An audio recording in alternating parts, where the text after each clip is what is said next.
Assalamu alaikum YouTube and everybody in the podcast world. This is an exclusive video that will be uploaded to all of the platforms that I can possibly upload to. So very exclusive. This will be on YouTube. As you can tell, we've got the video. That's what YouTube's about. It's about looking at people talk and things like that. But if you are a busy person, we've got just the audio. We've just got the audio available for you on the Spotify, iTunes, etc. And you know, some people just can't handle too much of me. Some people can't handle looking at me, let alone hearing me, smelling me, tasting, all of the senses, all of the five senses. But so that's why we have these kind of cut up, and you can choose what sense. Some people like to watch my videos on mute. And before we get started today, I want to update you guys on a couple of things before we get to the main meat and gravy of this video. Number one, today is the very first day. I think it's July 24th. Yes, July 24th, and this is the first day that I have forgot to apply my my hymns. And a little update, I got a haircut yesterday, so this is the best it will look. We're playing the illusion that I've got a full head of hair, and that's really all that matters, is that people think you have a full head of hair. There's no wig. I'm not wearing a wig. I never had the transplant surgeries or anything like that, but I just styled it in a way to make it look like I'm not balding, but also giving it, you know, you cut the sides, because for most men, the sides of the hair grow so much faster and so much more than the top of the hair. So you just cut that off, and once you can only focus on this, it really makes it look like you have got things going on together. But I believe it's been maybe about 5 months of doing this, and I can say for sure there is a big difference in my hair from before I started doing, what's in this? Finasteride and minoxidil, and there's probably other things in here, but those are the main things that matter in terms to getting your hair back. And yeah, I forgot today is the first day in about 5 months where I forgot to apply this. So we're just gonna do it live for you guys here and show you how I do it. I don't think I've done that yet. And so 3 sprays, so 1, 2, and then kind of 3, and then 1 on the crown. Luckily, I mean, no tricks, no nothing. I'm not balding. I don't know if you guys saw the back of my hair. And now I just lost, oh, there we go. So we're just gonna put it in here, get it over with. I kind of wanted to take a break, but after, maybe I just gotta be consistent with it. Sometimes I think, just like steroids and other things you put in your body, it gets used to it, and then you stop producing what is needed. So that's 1 spray right there, and then 2 right there, and then we're gonna do 1 right here in the corner. And just rub it in. You got to keep these away from women and animals, because it could be possibly, and we'll do the crown, possibly toxic to animals here. Now we've got that in, we've got that over with, and I just want to let the subscribers of the YouTube specifically understand that there is a window. There is a window for me to get 500 subscribers in order for me to shave my head. Because I said I was going to shave my head at 500 subscribers, and I've kind of been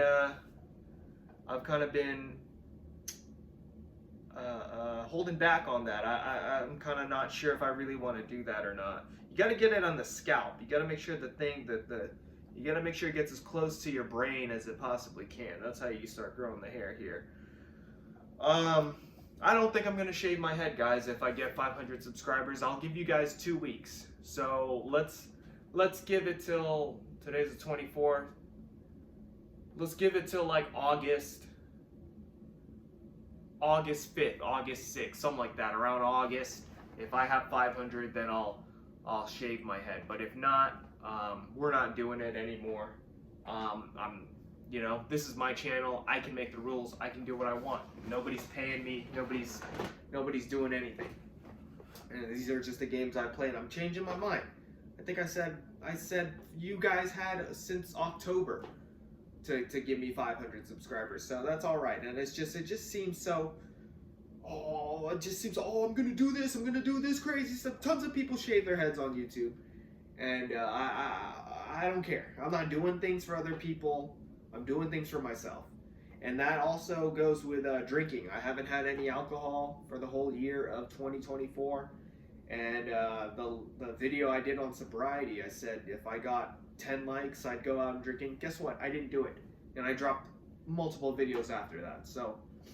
That's it. Just those two things. Just about clearing the air of some stuff. I've got some other things that I've got uploading on the YouTube that I'm trying to get to work on. I just uploaded my roast battle. If you want to check that out, it's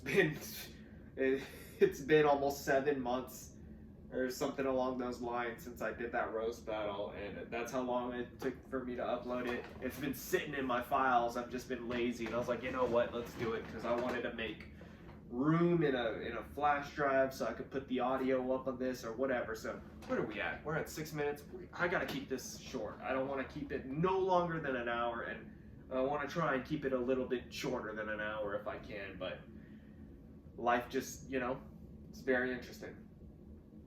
Today I wanted to talk about why I'm a poser, and it's a very important thing. I guess the number one reason as to why I'm a poser, and which I believe, I think the term poser stems from skateboarding culture.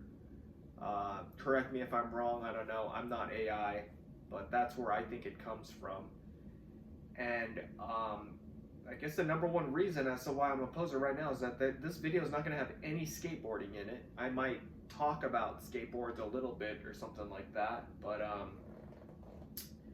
yeah, I don't know. I just what is a poser? What is a poser? I think there's different definitions that people have, but I think my definition of a poser is just somebody who is like doing things. And let's say maybe skateboarding. Let's just try to keep it on the subject of skateboarding. It would be somebody who picks up a skateboard, maybe even carries a skateboard around to try and just make themselves look like a skater or whatever, when really that's not their life. They don't like it. Maybe they don't even have an interest. That's the big thing. You're doing something for other people. And I think when I was younger, I'm 29, so you have to think that I'm a zillennial, young millennial, whatever. But I think back in the day, skateboarding was a lot more popular than what it was now. I don't know. I don't know how it is, how kids are nowadays. I don't hang out with children. That would be illegal unless, I'm related to them or something like that. But how do I say this? I don't think, from my perspective, I don't think skateboarding is labeled as cool anymore nowadays. I think it's like a very niche thing. I could be wrong. Maybe skateboarding's all the what do you call it? All the jazz, whatever. It's a big fad or whatever, or they're the cool kids. At least when I was younger, I felt like skateboarders were kind of labeled as cooler kids and stuff like that. And so that's why, when the word poser got thrown around a lot, those were kind of fighting words, And when I was younger, I was a poser. Well, here's the thing. I did like skateboarding. I had a very strong interest in it. It was something that I enjoyed, and that's it. That should be the end of it. I feel like if you fit that criteria, you enjoy it, you're having fun, and it makes you happy, then you're not a poser. But people have all these, if you can't kickflip, you're a poser. If you can't, you can't ollie a 5-stair, you're a poser. If you can't do certain things. And I feel like really it doesn't matter if you're super good at skateboarding. I don't care if you can do a switch McTwist off off a fucking 5 stair. I think if you're not having fun and you're just doing it, you know, for other people and stuff, that's what makes you a poser. Because it's really not something. Maybe there's probably professional skateboarders that are posers, because it's just, you know, maybe at one point it was something that they were interested in, but then their passion became their job, and now it's just a job. And there's probably people that they're just skating every day because it's what pays the bills, it's what gets them super famous and all that stuff, and super rich, whatever, famous, rich and famous. It's their life. It's all they know, and so they just you know, they just have this epiphany of, I guess I'm a skater now. I guess skate or die, you know, and I think I'm a skater. I think I'm a poser because I never skated switch. You know, that's very important. You got to skate switch. I'm all over the place. I didn't think I'd be making this video right now. I'm not gonna lie. I've got a lot going on in my life, and I just feel like as a you know, you don't want to be a poser. You don't want to let the things in your life distract you from not being a poser. So, anyways, let me take a second. Let me take a second to drink some water and just. I got my Bible here. That's another reason why I'm a poser. I've got my Bible here, and most skaters tend to worship the devil. And breaking news: I'm baptized Catholic. I'm not proud of it, but it's the truth. I don't really indulge too much in the religious purposes, but I feel like you know, I think I'm a good person. I think I'm a good person, and I think that's also probably a big factor in being a poser, is that you're just a good person. You care about other people and what they think of you, etc. etc. And you know, it's just what else makes me a poser? Why am I a poser? I'm just not good. That's all it is. I'm not good at skateboarding, and I'm recording myself because I enjoy it. You know, sometimes it's embarrassing. I'll pull out a camera and be like, really? I'm trying to film myself do a kickflip right now? You know? Like, why does the internet sit? But sometimes I think of YouTube as just a big fucking storage unit. If I didn't have the mindset that I had from when I was younger, like, I wish I recorded way more stuff growing up, actually, because I have a video of me, I think, jumping down like a 4-stair when I was like 15, 16 years old, and I didn't think much of it, but the video helps me. When I look back at old videos, it really, I don't know, it just keeps the memory alive. It really does. And so now every time I skate, I try to at least get like one thing, just like one thing that I could remember the day by. And there was this one pro skater. I don't know how pro he is. That's another reason why I'm a poser. I don't know who's who. I don't keep track. And I feel like if I'm really about that skate life, I need to know everybody's business. I need to know who lives where and who's doing what and who rides for what team and who's got new wheels coming out, who's got new shoes coming out. I gotta know all the stuff. And so that's what makes me a poser. My YouTube algorithm is filled with skate stuff, and I still don't have it down. And there's other things besides skateboarding that take up my time, like I'm in the UFC. That kind of stuff is in my algorithm, you know. And if I was really about that life, if I was really skate or die, I would stop watching other sports and just really be about that life, because there's no room, there's no time to be doing other extracurricular activities. You need to be dedicated to this, and you need to be dedicated, motivated, and have that indomitable spirit in skateboarding. That's what it's about. And what else? I don't even know. I wanted to. I'll share a story real quick. I'll try to keep it real quick. When I was younger, there was only one time where I remember being called a poser. Let's get serious for a second. There was one time where I remember being called a poser, and it really hurt my feelings. But I was like fucking 12 years old. you know?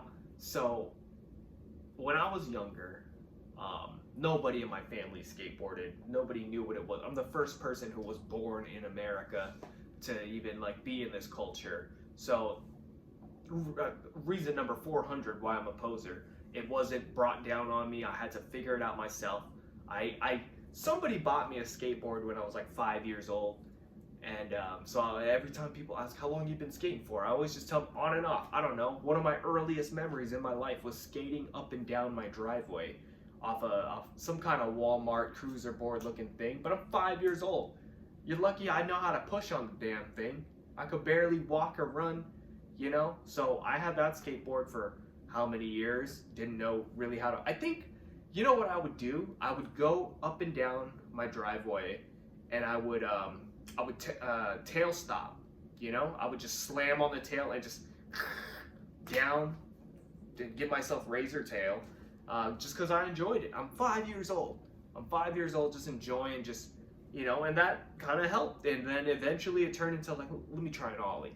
Let me try an ollie. And so maybe I got a little baby 1-inch ollie by the time I was like 6 or 7 years old. Then I put the damn thing down and didn't really care too much about skateboarding. And then Tony Hawk's Underground 2 came out, and somebody got me that for Christmas.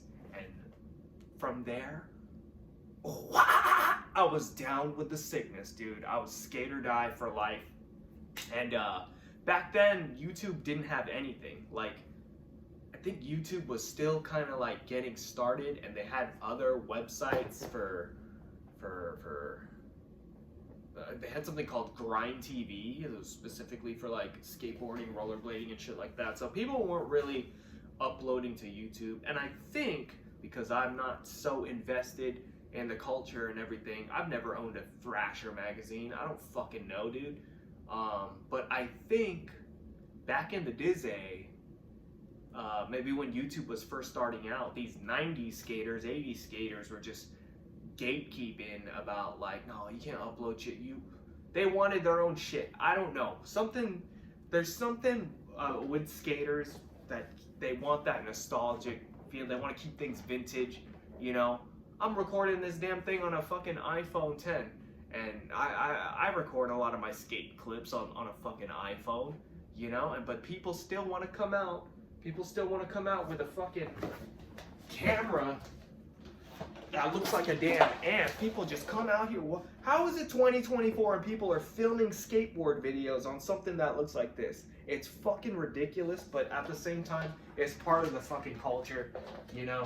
I follow this one guy that's talking about, hey, I'm doing an all iPhone part skate video. It's like, no fucking shit. It should all be an iPhone. It's way better than this 1995 technology you've got. People are fucking recording their skate clips on dinosaurs, you know? Anyways, I don't know what I'm talking about. I was talking about my parents. Yeah, my parents didn't know anything about skateboarding. I remember them showing Rondi Millen, and they're like, yeah, good luck with that. And yeah, they always disapproved of skateboarding. I'm lucky that they let me do what I wanted, you know? They let me be in my backyard and garage, something so small. I would skate in like a room not as big as like this. The garage kind of had space, you know, but like I just did a lot of flat ground, just nothing but practicing ollies and stuff like that. And what I'm getting to is when I was younger, they didn't have YouTube. They didn't have tutorials on how to do a fucking kickflip or ollie or whatever. So literally what I would do is just play Tony Hawk's Underground and just pause it. Dude, I had no idea how a kickflip worked. I had no idea about the whole flicking thing that for my, how old am I now? Fast forward, Tony Hawk's Underground, let's just say I'm 10 years old. I'm probably 10 or 9. And I had no idea. I didn't even understand like popping and like doing an ollie. At one point I thought, oh, if you get specific skate shoes, the skate shoes will just stick to the grip tape and you just jump, and that's how you do. It was a lot of trial and error and figuring things out. I specifically remember getting my first pair of Vans and like putting them on the shoe and seeing that they didn't stick on, and I was like, we got the wrong shoe. And so we went back to the store, changed them for some other Vans. They didn't stick. I was just mind blown. I was just mind blown online. And so, yeah, pausing it, I didn't know the difference between a heel flip and a kick flip. I would just try to figure it. I thought you just pop the board and just kind of like put your feet up in it. You can't see it, but you know, I'm barefoot. I don't want to show my feet. But here, let's grab a skateboard. Literally thought all you did to do a kickflip was just like pop it, you know, pop it like a regular ollie. And at first, I'm telling you, dude, skate fucking shoes, I thought all you did was just, you know, I'm 8 years old. I don't have an older brother. I don't have parents to tell me no, you know? So you kids nowadays have it so good. You have it so, every time I see these videos of these Japanese kids doing fucking switch McTwists off the 6th stair, I'm like, yeah, no shit. They've got it. They've probably just downloaded that skill, dude. It's an awesome time to be wanting to skateboard and figure things out, but also you don't want to, I mean, I'm a poser, so what do I know? You don't want to rush it, because if you get hurt, boom, your progress is going to slowly dwindle. So in skateboarding, it's one of the few things where you'd rather do less than more. This is something not to play around with, man. This is something, if you are like tired, and you're trying to get something that you've never done before, it's just not there, dude. Your body will give up on you. So anyways, kick flipping, yeah, dude, I thought you just popped it and then you just kind of like put your feet off the board and the board will flip. I had no understanding of this, and then like little by little, I think I got my first kickflip down in 2007.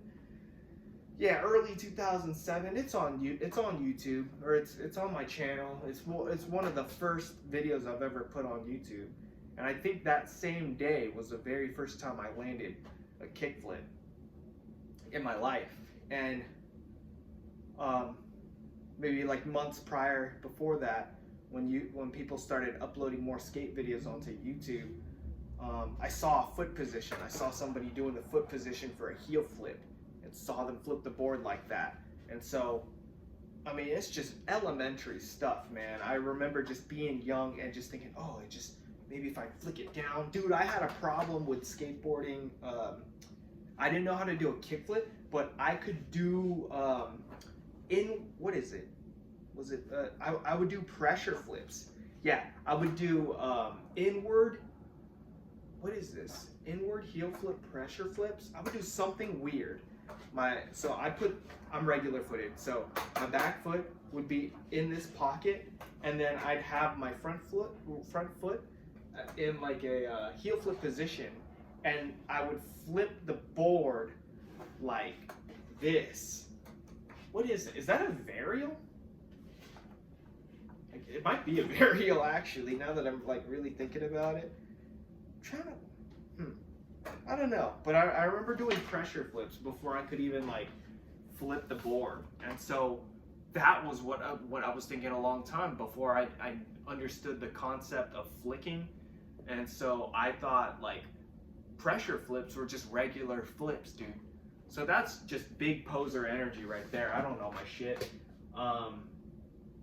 And yeah, my parents are really protective of me. They didn't want me skateboarding to school, which in hindsight, when I look back at it, I think it was like the 6th grade where I really wanted to start skateboarding at school, and I didn't really live that far from the school. I think they just didn't think, you know, I had the skills to skateboard. I did feel confident, but I wanted to skateboard to school so bad.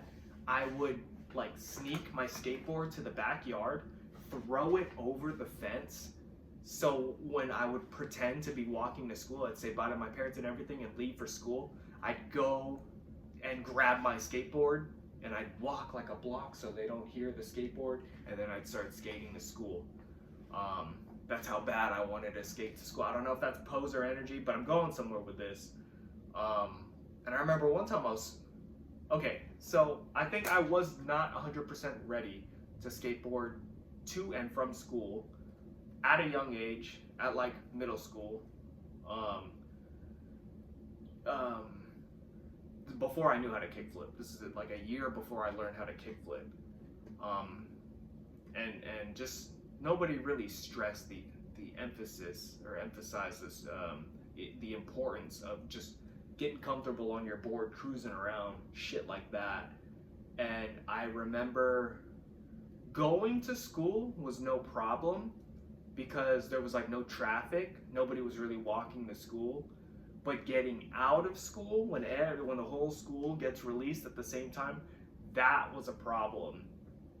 And so I didn't want to skate in the street because I didn't want to get hit by no cars, and the sidewalk was just too full of other kids walking home. So I remember one time, I probably only did this a handful of times in middle school, skating to school and shit like that. I think once it was mainly the 6th grade where my parents didn't let me skate to school. 7th grade, maybe I took a little bit of break, or it wasn't that important for me to skateboard to school. But I think in the 8th grade, I started skating to school a little bit more. But as far as my memory serves me, I never really skated every day to school. And then when I got to high school, I think I would get rides to school a couple of times, but how do I say? I do remember skateboarding in school a couple times in high school, but in high school I wasn't too into skating as much. I just kind of did it like, yeah, I'm just gonna be a poser. I'm just gonna fucking just do it. I know how to skateboard, let's do it. And I remember then I'd just be in the streets, just weaving through cars and shit, not caring. Shouldn't do that. But so yeah, I'm walking home like this because, you know, there's too many kids in front of me in middle school. Like once the school got out, and I didn't feel 100% comfortable skating. And I remember there was this other skater kid. His name was Max, and he was the biggest dick ever. Besides what I'm about to share with you, he just always kind of was. He was just kind of a bully, not like the biggest bully, but he kind of was. And I just remember walking home one day like this, and he's in a car, somebody's driving him, and as he drives by me, rolls down the window and yells out, "Mark, he's a poser!" And just, you know, and he just drives by, and you know, I know he's calling me a poser because I'm walking, and that, you know, I do kind of think, if you're walking with a skateboard, why are you doing that? It does feel a little bit like poser vibes, whatever, you know, maybe you're fucking tired or whatever. But I remember being, you know, whatever age I was, 11, 12 or something, and that got to me in my head. I was like, I'm not a poser. It's just not safe. And that was probably around the last time.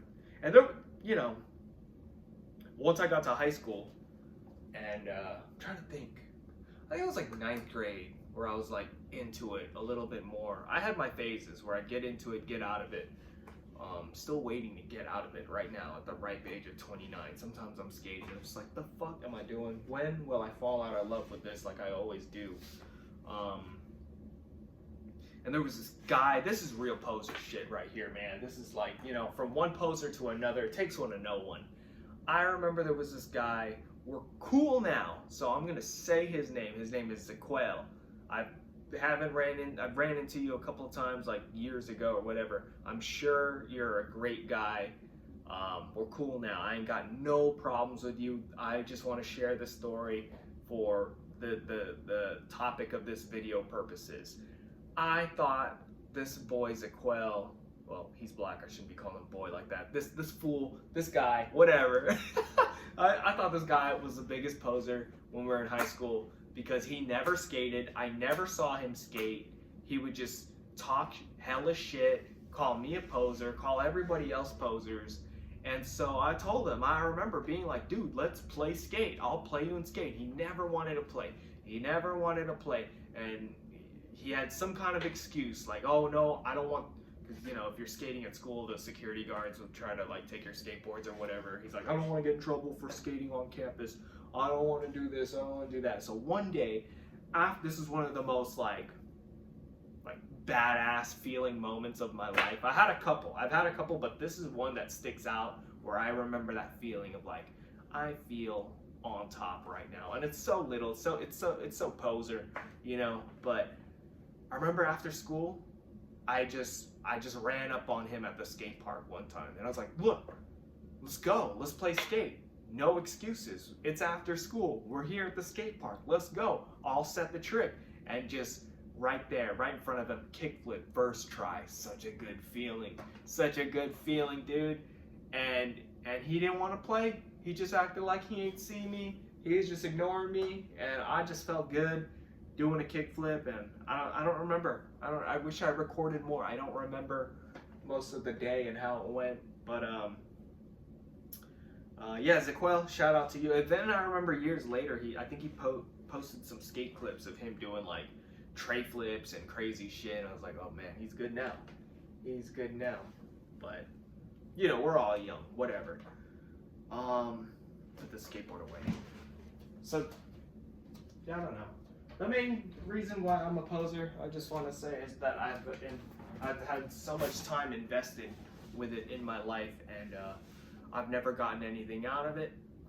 They always say skateboarding doesn't owe you anything. That's something I learned recently. I didn't know that most skateboarders were fucking poor. I really didn't know that until this year. Like really good guys, you know, there's really just like, it's kind of like the UFC a little bit, but maybe even worse because it's more of like an organized company. But it's like you've got that 1%. You've got those Nyjah Houstons, the Tony Hawks that are making big bang, big dough, you know. And you kind of gotta sell out. You kind of gotta be a poser, you know. You're gonna be out there in the mainstream and things like that. And a big part of skateboarding is, or at least culture-wise, is to be anti-establishment, So how are you gonna be successful if you don't want to work for an establishment and be part of the world? Whatever. So at this point, it's just an art thing. It's just an art thing. By the way, I'm just realizing I apologize for not posting videos up on about my guitar collection. I know people have been bugging me for that, so we'll do that eventually. I just wanted to talk about something that I want to talk about, so I'm sorry for being a poser. What else? I'm not good. And you know, if you're a poser, and people are calling you posers, you should quit. Just quit skating. Stop buying skateboard parts. Stop buying materials. Stop funding the people who are calling you posers. Just give up. It's not for you. They don't want you. Nobody wants you.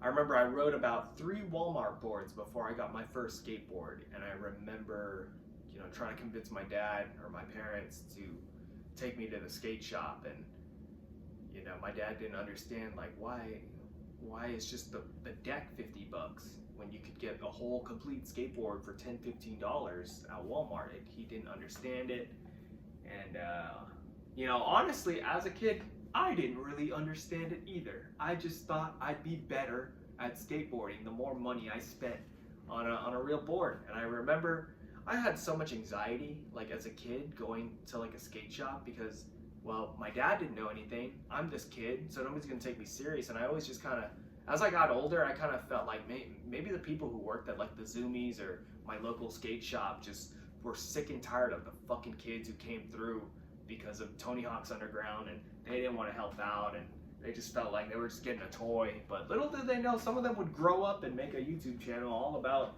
you know, just their hobbies and skateboarding and whatever. You know, those kids grow up. Let me take another sip of water. I wanted to talk about, yeah, we went to a skate shop, and my dad had the brilliant question of, so why are the skateboards more expensive here than at Walmart? He asked the employee that. And the employee, bad answer, just goes, these skateboards here, they're all made in America. And that's it. That was it. No other explanation of like the concave, the materials, it's probably safer if you get something, nothing. And I felt like my dad heard that and was like, what a fucking dumbass answer. And here I am, you know, and I just think about that sometimes, like, man, how, like, when I was a younger kid, I kind of, like, looked up to the people who worked at, like, a Zoomies or a Tilly's or any skate shop at the mall, and I was like, dude, when I get older, when I become a late teenager or in my 20s, I kind of want to do that. But now that I'm older, no offense, but I don't want to do that. I mean, well, I would. I'm sure I'd have fun, but probably easier said than done. I'm sure at 29 years old, if I was working at a Zoomies, I'm sure it would be in the back of my head like, fuck, dude, like, what am I gonna do with my life? Probably not gonna be having fun unless, you know, I win the lottery. And oh shit, that just reminded me, I bought lottery tickets yesterday. I didn't. I didn't check it. I didn't check it last night. I was a winner.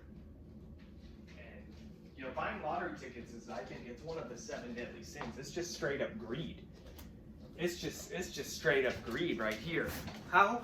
That's how you know this shit don't matter. Because I bought a lottery ticket and I forgot to check. Like, that's just. And every time I buy them, I haven't bought much. But every time I get a lottery ticket, I always think like, dude, that just shows you're not happy with what you have. You know? So I'm gonna call out the numbers before I check here. My mega number is 21. We've got 2, 5, 7, 30, and lucky number 69. And so before I got home earlier to check up on these things, oh shit.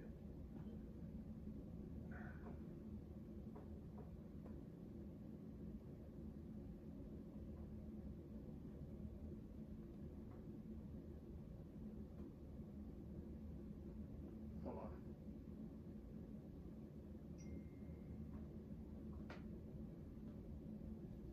on. Okay, let's see here. Let's open my lottery app. Let's see if I'm a winner. Mega Millions. Oh shit! I got a mega number. I got $2, baby. Oh shit. Wow. Look at that. 21. But that's it. So I got my money back. And probably stop by. I've never done this before. I don't know how. I don't know. I just go like anywhere and just kind of be like, look, I got this, and they give me my money. So we'll see. Damn, I wish I got all 5 plus the mega. That's cool. I got a Mega Million. That's cool. So we'll probably use the $2 and maybe I'll I don't know, buy another lottery ticket or learn my lesson and just keep my $2 and not fuck around.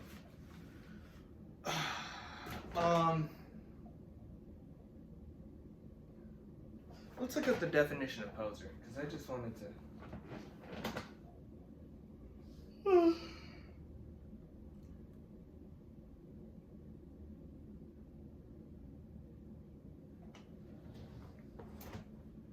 A person who acts in an affected manner in order to impress others. Yep. That's what it is. It's just somebody who does it for other people besides themselves. That's really what it is. And I